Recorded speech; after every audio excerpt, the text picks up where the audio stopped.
बिस्मिल्लाहिर्रहमानिर्रहीम। अस्सलाम वालेकुम डियर स्टूडेंट्स। हम डिस्कस कर रहे हैं फैक्टर्स अफेक्टेड बाय सॉल्युबलाइजेशन, यानी कौन से फैक्टर हैं जिनको सॉल्युबलाइजेशन अफेक्ट करती है। तो आज हम डिस्कस करेंगे effect of solubilization on cloud point of non ionic surfactant. Non ionic surfactant इसलिए कहा है क्योंकि क्लाउड पॉइंट का ताल्लुक ही नॉन आयनिक सरफेक्टेंट से होता है। जब हम आयनिक सरफेक्टेंट के माइसलर सोल्यूशन को हीट करते हैं तो आयनिक सरफेक्टेंट की सॉल्युबिलिटी इंक्रीज हो जाती है और सीएमसी भी इंक्रीज हो जाती है। लेकिन टेम्परेचर का नॉन आयनिक सरफेक्टेंट पर इससे रिवर्स इफेक्ट होता है। नॉन आयनिक सरफेक्टेंट का टेम्परेचर इंक्रीज करने से उनकी सॉल्युबिलिटी डिक्रीज हो जाती है और फेज सेपरेशन स्टार्ट हो जाती है, यानी माइसल एक दूसरे के साथ मिलके एग्रीगेट बनाना शुरू कर देते हैं। इसे कहते हैं, इस प्रोसेस को कहते हैं इंटरमाइसलर एग्रीगेशन, यानी at higher temperature intermicellar aggregation starts in micellar solution of non-ionic surfactant। जिस टेम्परेचर पर इंटरमाइसलर एग्रीगेशन स्टार्ट होती है उस टेम्परेचर को कहते हैं क्लाउड पॉइंट, क्योंकि इस टेम्परेचर पर नॉन आयनिक सरफेक्टेंट का सोल्यूशन क्लाउडी हो जाता है, या यूं कहें कि टर्बड हो जाता है। तो the temperature at which aqueous solution of non-ionic surfactant becomes cloudy is called cloud point. इसको क्लाउडी को आप अगर चाहें तो यहाँ टर्बड भी लिख सकते हैं। सोल्यूशन जहाँ पे गदला हो जाए जिस टेम्परेचर पे। नॉन आयनिक सरफेक्टेंट के आगे यहाँ ब्रैकेट में लिखा है पॉली ऑक्सी इथाइलिन, POE, चूंकि most of non ionic surfactants are polyoxyethylene. Cloud point भी सीएमसी की तरह इसकी कोई शार्प वैल्यू नहीं होती। It is a narrow range of temperature. जिस तरह हम सीएमसी के बारे में कहते हैं कि CMC is narrow range of concentration, similarly cloud point is a narrow range of temperature. अब जब सोल्यूशन क्लाउडी होता है तो इसका मतलब है कि माइसल एक दूसरे के साथ मिलके उन्होंने लार्जर एग्रीगेट्स बना दिए हैं जिनकी डेंसिटी ज़्यादा है। लिहाजा वो जो इंटरमाइसल एग्रीगेट्स बने हैं वो सेटल डाउन होना शुरू हो जाते हैं। इस प्रोसेस को कहते हैं फेज सेपरेशन। तो at cloud point phase separation starts and two phases exist in solution. अब चूंकि माइसल्स ने एग्रीगेट बनाया और उन्होंने एक सेपरेट फेज बना ली। अब सोल्यूशन के अंदर दो फेजेस हैं, एक तो माइसल फ्री फेज है, माइसल फ्री क्लियर सोल्यूशन, और ये माइसल फ्री क्लियर सोल्यूशन भी अबव सीएमसी है क्योंकि माइसल बनते ही सीएमसी के बाद हैं।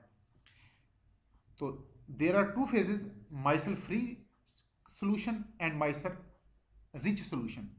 Micelle free solution clear solution है और micelle rich solution turbid solution है, और ये दोनों सोल्यूशन अबव सीएमसी एग्जिस्ट करते हैं।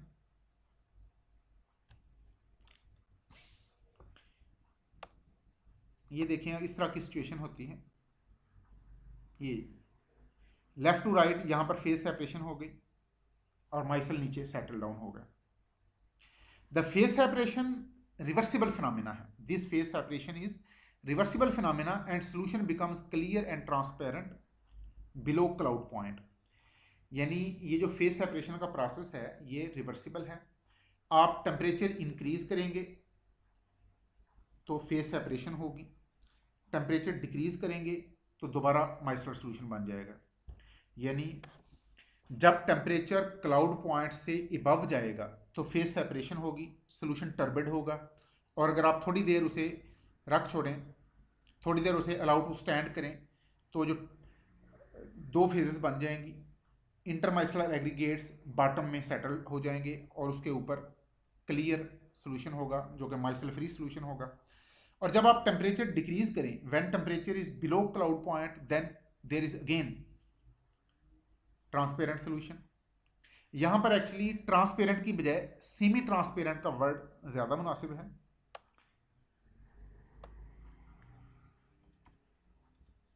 Semi transparent, that is also called translucent.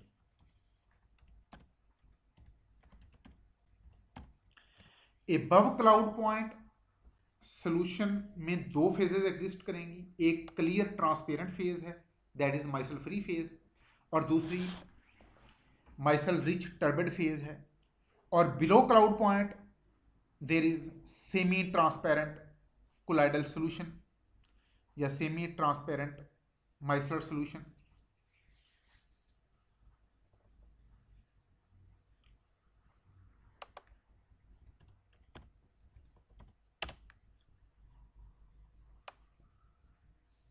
अब फेज सेपरेशन किस वजह से है? It is due to increase in aggregation number and increase in and due to intermicellar aggregates.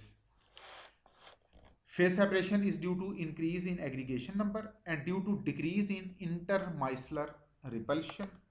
And third one, due to start of phase separation. Due to intermicellar repulsion.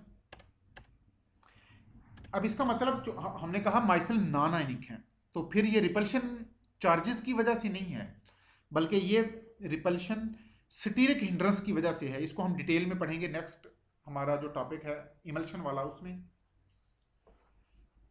कि ये repulsion किस तरह की होती है। This repulsion is due to steric hindrance, not due to charges, क्योंकि non ionic surfactant है तो चार्जेस तो उसमें नहीं होंगे।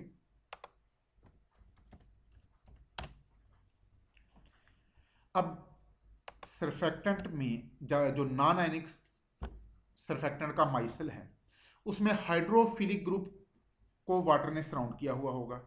आयनिक सरफेक्टेंट में भी ऐसे है, माइसल चाहे आयनिक सरफेक्टेंट का हो या नॉन आयनिक सरफेक्टेंट का हो, उसके हाइड्रोफाइल्स हाइड्रेटेड होते हैं, यानी हाइड्रोफाइल्स को वाटर ने सराउंड किया हुआ होता है।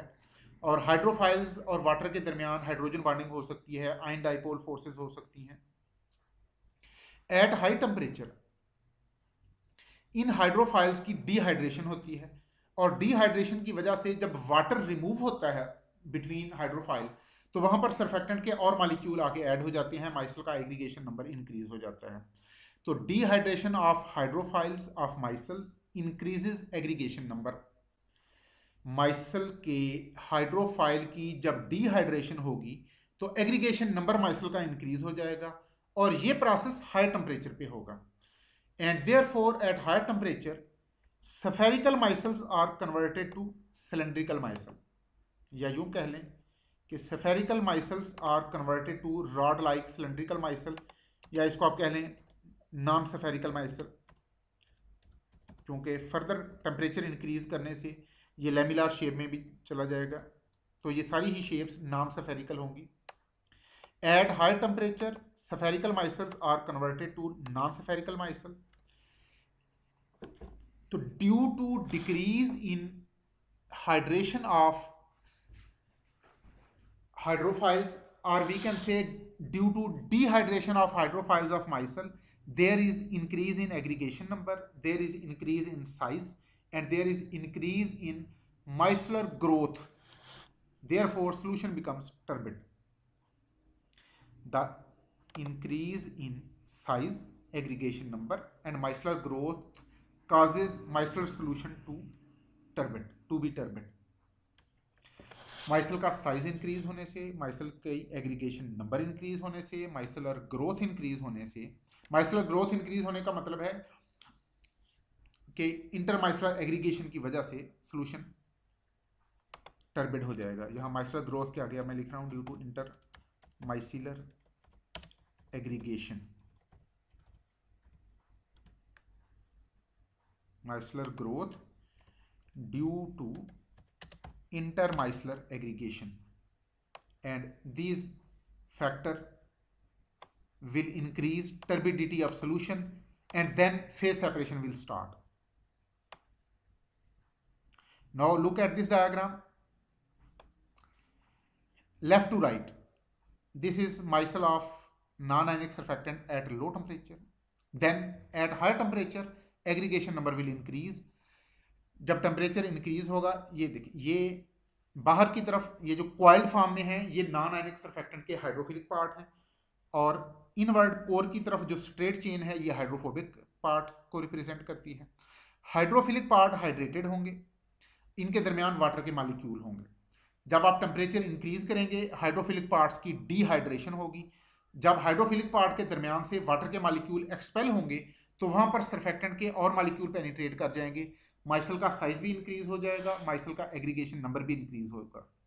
और जब आप टेम्परेचर को फर्दर इंक्रीज करें above cloud point then there will be intermicellar aggregation. The cloud point depend on structure of surfactant. और cloud point structure of surfactant पे किस तरह डिपेंड करता है, ये 7 फैक्टर्स हैं। There are 7 points to be considered. Cloud point increases with hydrophilic character of surfactant. क्योंकि जब हाइड्रोफिलिक कैरेक्टर सरफेक्टेंट का इंक्रीज होगा तो हाइड्रोफिलिक पार्ट की हाइड्रेशन इंक्रीज हो जाएगी, डिहाइड्रेशन मुश्किल हो जाएगी, लिहाजा ज़्यादा टेम्परेचर चाहिए होगा फेज सेपरेशन के लिए।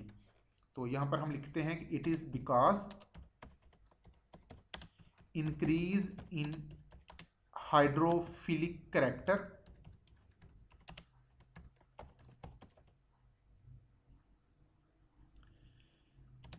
increases hydration and makes phase separation difficult.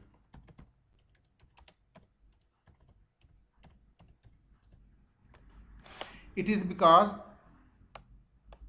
increase in hydrophilic character of surfactants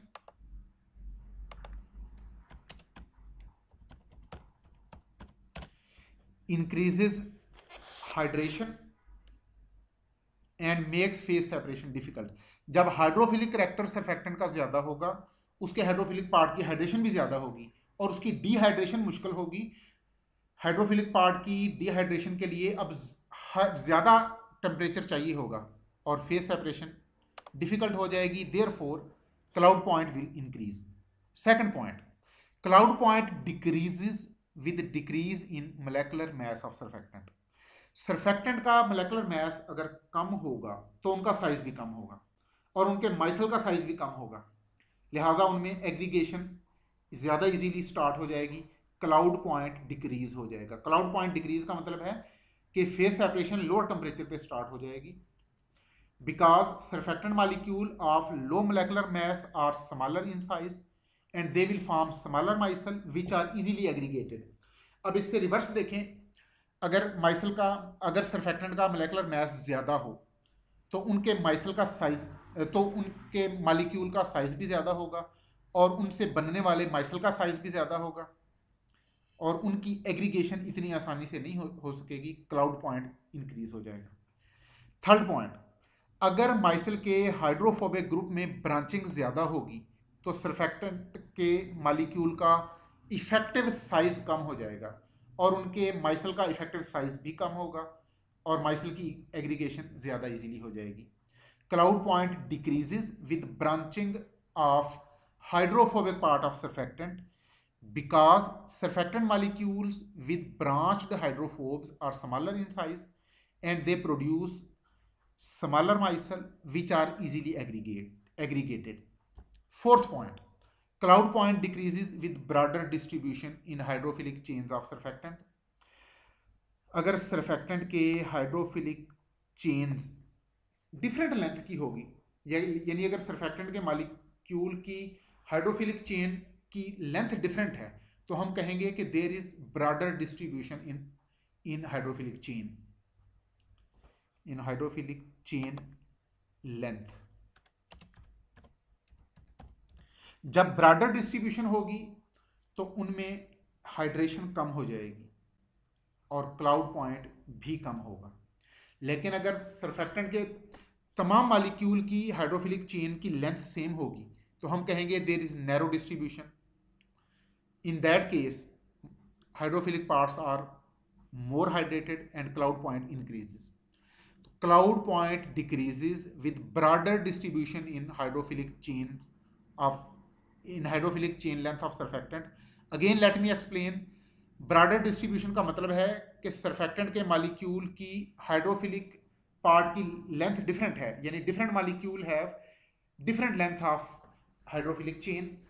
This phenomena is called Browder distribution. Now the surfactant molecules with hydrophilic groups of different chain length are less hydrated than surfactant molecule with hydrophilic groups of same length. और hydrophilic groups non ionic surfactant में आमतौर पर polyoxy ethylene groups होते हैं. Cloud point decreases with shifting of hydrophilic group of surfactant from terminal position to central position. आमतौर पर surfactant में hydrophilic part और हाइड्रोफोबिक पार्ट के दरमियान क्लियर सेपरेशन होती है. एक एंड पे हाइड्रोफिलिक पार्ट होता है, दूसरे एंड पे हाइड्रोफोबिक पार्ट होता है. लेकिन अगर हाइड्रोफिलिक ग्रुप सेंट्रल पोजीशन पे आ जाए तो उसकी हाइड्रेशन कम होगी. ये देखें, इसी डायग्राम को देखें, यहां पर हाइड्रोफोबिक पार्ट और हाइड्रोफिलिक पार्ट में क्लियर सेपरेशन है. अगर दोनों एंड्स पे हाइड्रोफोबिक पार्ट हो और हाइड्रोफिलिक पार्ट दरमियान में हो तो उसकी हाइड्रेशन कम होगी. और जब हाइड्रेशन कम होगी तो इसका मतलब है कि क्लाउड पॉइंट भी कम होगा. तो हमने डिस्कस किया कि cloud point decreases with shifting of hydrophilic groups of surfactant from terminal position to central position, because when hydrophilic groups are shifted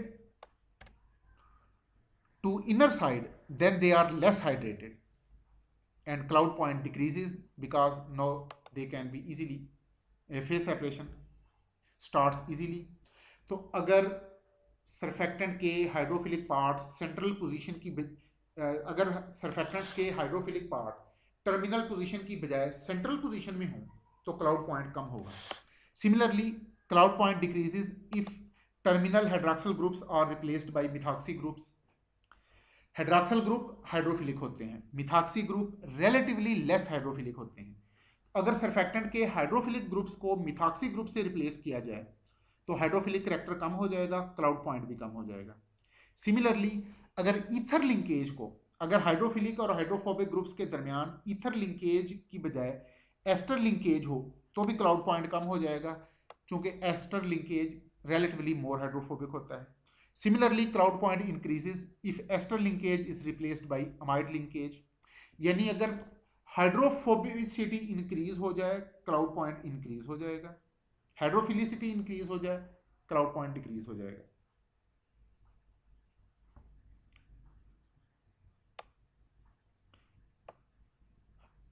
अगर हाइड्रोफिलिसिटी इंक्रीज हो जाए क्लाउड पॉइंट इंक्रीज होगा, हाइड्रोफोबिसिटी इंक्रीज हो क्लाउड पॉइंट डिक्रीज होगा. Please make it clear, मैंने गलती से कुछ और कह दिया. हाइड्रोफिलिसिटी इंक्रीज हो जाए किसी भी फैक्टर की वजह से, अगर सर्फेक्टेंट का हाइड्रोफिलिक करैक्टर इंक्रीज हो जाए तो क्लाउड पॉइंट इंक्रीज होगा.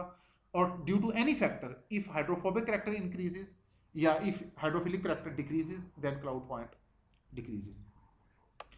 अब ये तो हमने क्लाउड पॉइंट के बारे में ओवरऑल पढ़ा है. जो हमारा एक्चुअल टॉपिक है कि सॉल्युबलाइजेशन की वजह से क्लाउड पॉइंट पे क्या इफेक्ट होगा. Effect of solubilizates on cloud point. Long chain non polar solubilizate cloud point को इंक्रीज करते हैं. क्यों कि नॉन पोलर सॉल्युबलाइजेट माइसल की कोर में जाते हैं. जब ये माइसल की कोर में जाते हैं तो माइसल एक्सपैंड हो जाता है. जब माइसल एक्सपैंड होता है तो उसका इंटरफेशियल एरिया इंक्रीज हो जाता है और वाटर के साथ इंटरेक्शन इंक्रीज हो जाती है. जब वाटर के साथ इंटरेक्शन इंक्रीज हो जाती है तो डिहाइड्रेशन मुश्किल हो जाती है, क्लाउड पॉइंट इंक्रीज होता है. यानी फिर ज्यादा हायर टेम्परेचर चाहिए होगा फेज सेपरेशन के लिए. तो long chain non polar solubilizate increase cloud point due to increase in radius of micelle, due to increase in micelle water interfacial area and due to increase in hydration of hydrophilic groups. तो non polar सॉल्युबलाइजेट की वजह से micelle expand होगा. तो यहां पर एक factor का हम इजाफा कर लें, due to expansion of micelle. तो नॉन पोलर सॉल्युबलाइजेट माइसल की कोर में जाएंगे उनकी, और माइसल को एक्सपैंड कर देंगे, माइसल के रेडियस को इंक्रीज करेंगे, माइसल वाटर इंटरफेशियल एरिया को इंक्रीज करेंगे, हाइड्रोफिलिक ग्रुप्स की हाइड्रेशन को इंक्रीज करेंगे, और रिजल्टेंटली कॉन्सिक्वेंटली क्लाउड पॉइंट को भी इंक्रीज कर देंगे। पोलर और पोलराइजेबल सॉल्युबलाइजेट, इनकी एग्जांपल में हम कहेंगे moderate chain alcohol, benzene, phenol, ये ऐसे सॉल्युबलाइजेट्स हैं जो पोलर हैं या पोलराइजेबल हैं। जैसे बेंजीन पोलर नहीं है लेकिन पोलराइजेबल है, या कोई भी एरोमेटिक हाइड्रोकार्बन, इसको हम लिखते हैं अरीन्स। अरीन्स का मतलब है एरोमेटिक हाइड्रोकार्बन्स, और इसकी एग्जांपल में आ जाएगी benzene. They decrease cloud point due to increase in hydration of hydrophilic group, due to decrease in hydration of hydrophilic group. Polar और पोलराइजेबल सॉल्युबलाइजेट्स क्लाउड पॉइंट को डिक्रीज करेंगे क्योंकि इनकी वजह से हाइड्रोफिलिक ग्रुप की हाइड्रेशन कम हो जाएगी, क्योंकि ये जो सॉल्युबलाइजेट्स हैं ये खुद भी पोलर हैं और ये खुद भी वाटर के साथ इंटरेक्ट करते हैं, और ये माइसल की बाहर की तरफ पैलिसेड लेयर में सरफेस के करीब करीब एब्जॉर्ब होंगे। अब ये खुद भी वाटर के साथ इंटरेक्ट करेंगे। अब now there will be competition between hydration of polar solubilizates and due to and between hydration of hydrophilic groups of surfactant। अब ये सर्फेक्टेंट, अब ये वाटर के मॉलिक्यूल को अपनी तरफ भी अट्रैक्ट करेंगे, और इनकी प्रेजेंस की वजह से सर्फेक्टेंट के हाइड्रोफाइल्स की हाइड्रेशन कम हो जाएगी, और जब हाइड्रोफिलिक ग्रुप की हाइड्रेशन कम होगी तो क्लाउड पॉइंट भी कम हो जाएगा। Polar and polarizable solubilizates decrease cloud point due to decrease in hydration of hydrophilic groups of surfactant because of competition between hydration of hydrophiles of surfactant and hydration of polar solubilizates। अब आ जाएं ions की तरफ। Structure maker ions like hydroxyl group, fluoride ion, chloride ion, bromide ion, ये cloud point को decrease करते हैं क्योंकि structure maker ion water को अपनी तरफ अट्रैक्ट कर लेते हैं। अब ये वही फिनोमेना है जो पोलर सॉल्युबलाइजेट्स का था, ना कंपटीशन होगी और नॉन कोऑपरेटिव हाइड्रेशन होगी। स्ट्रक्चर मेकर आयंस वाटर के साथ खुद इंटरेक्ट करते हैं और वाटर की हाइड्रोफिलिक ग्रुप्स के साथ इंटरेक्शन को कम कर देते हैं। They decrease availability of water for hydrophilic groups of surfactant, therefore they decrease cloud point. और structure maker ion which are large polarizable ion soft bases like thiocyanate ion, iodide ion, they increase cloud point because they increase availability of water for hydration of hydrophilic groups। Structure breaker ions खुद water के साथ कम interact करते हैं और ये water को, ये hydrophilic groups के लिए वाटर की अवेलेबिलिटी को इंक्रीज कर देते हैं, हाइड्रेशन को इंक्रीज करते हैं और क्लाउड पॉइंट को भी इंक्रीज करते हैं।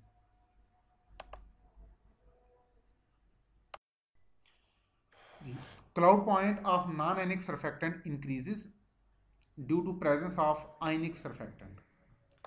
अब पहले हमने आयंस का इफेक्ट देखा, अब अगर नॉन आयनिक सर्फेक्टेंट में आयनिक सर्फेक्टेंट मिक्स कर दिए जाएं, यानी नॉन आयनिक सर्फेक्टेंट के माइसलर सॉल्यूशन में अगर आयनिक सर्फेक्टेंट ऐड कर दिए जाएं या पॉली इलेक्ट्रोलाइट्स ऐड किए जाएं तो भी क्लाउड पॉइंट इंक्रीज हो जाता है। क्यों? कि आयनिक सर्फेक्टेंट की वजह से वाटर के साथ इंटरेक्शन इंक्रीज हो जाती है। और दूसरी बात आयनिक सर्फेक्टेंट के मॉलिक्यूल जब नॉन आयनिक सर्फेक्टेंट के माइसल में पेनिट्रेट करते हैं तो इंटरमाइसलर रिपल्शन को इंक्रीज कर देते हैं और इंटरमाइसलर एग्रीगेशन को डिक्रीज कर देते हैं और फेज सेपरेशन मुश्किल हो जाती है। Cloud point of non ionic surfactants increases in presence of ionic surfactants and polyelectrolytes because ions increase availability of water for hydration of hydrophilic groups and increase in intermicellar repulsion and decreases intermicellar aggregation। तो इसको हम 3 point बना लेते हैं। Ions increase, पहला point, ions of ionic surfactants, यानी ions produced by dissociation of ionic surfactant, increase availability of water for hydration of hydrophilic groups of surfactant. दूसरी बात, दे इंक्रीज इंटरमाइसलर रिपल्शन। अब चूंकि आयनिक सर्फेक्टेंट के molecule non ionic surfactant के micelle में चले गए हैं, तो उनके चार्जेस की वजह से इंटरमाइसलर रिपल्शन इंक्रीज होगी and they will decrease intermicellar aggregation. Therefore overall अब इफेक्ट ये है कि क्लाउड पॉइंट इंक्रीज हो जाएगा। ये देखिएगा, ये ब्लू वाले नॉन आयनिक सर्फेक्टेंट के माइसल के मॉलिक्यूल हैं और रेड में आयनिक सर्फेक्टेंट के मॉलिक्यूल हैं। इस माइसल में ब्लू कलर में जो सर्फेक्टेंट मॉलिक्यूल हैं ये नॉन आयनिक सर्फेक्टेंट के हैं और जो रेड कलर में हैं ये आयनिक सर्फेक्टेंट के हैं, और ये एनायनिक सर्फेक्टेंट हमने शो किया है जिन पर नेगेटिव चार्ज है। तो जब एनायनिक सर्फेक्टेंट के या किसी भी आयनिक सर्फेक्टेंट के कुछ मॉलिक्यूल नॉन आयनिक सर्फेक्टेंट के माइसल में चले जाएंगे तो इसका मतलब है अब ये माइसल नॉन आयनिक नहीं रहा, अब इस पर भी चार्ज आ गया और ये चार्ज तमाम माइसल पे होगा, लिहाजा इंटरमाइसलर एग्रीगेशन इंक्रीज हो जाएगी और इंटरमाइसलर रिपल्शन इंक्रीज होगी और इंटरमाइसलर एग्रीगेशन डिक्रीज हो जाएगी। दूसरी बात कि आयनिक सर्फेक्टेंट की वाटर के साथ इंटरेक्शन ज़्यादा है, आयनिक सर्फेक्टेंट के हाइड्रोफिलिक पार्ट की वाटर के साथ इंटरेक्शन ज़्यादा है as compared to interaction between water and hydrophilic part of non ionic surfactant. लिहाजा अब हाइड्रेशन ज़्यादा है, अब डिहाइड्रेशन के लिए ज़्यादा हाई टेम्परेचर चाहिए होगा। तो overall effect is that there will be increase in aggregation, there will be increase in cloud point. तो dear students, this is the end of solubilization. In next lecture inshallah we will start emulsification. Thank you very much. अपना ख्याल रखिएगा। अल्लाह हाफिज़।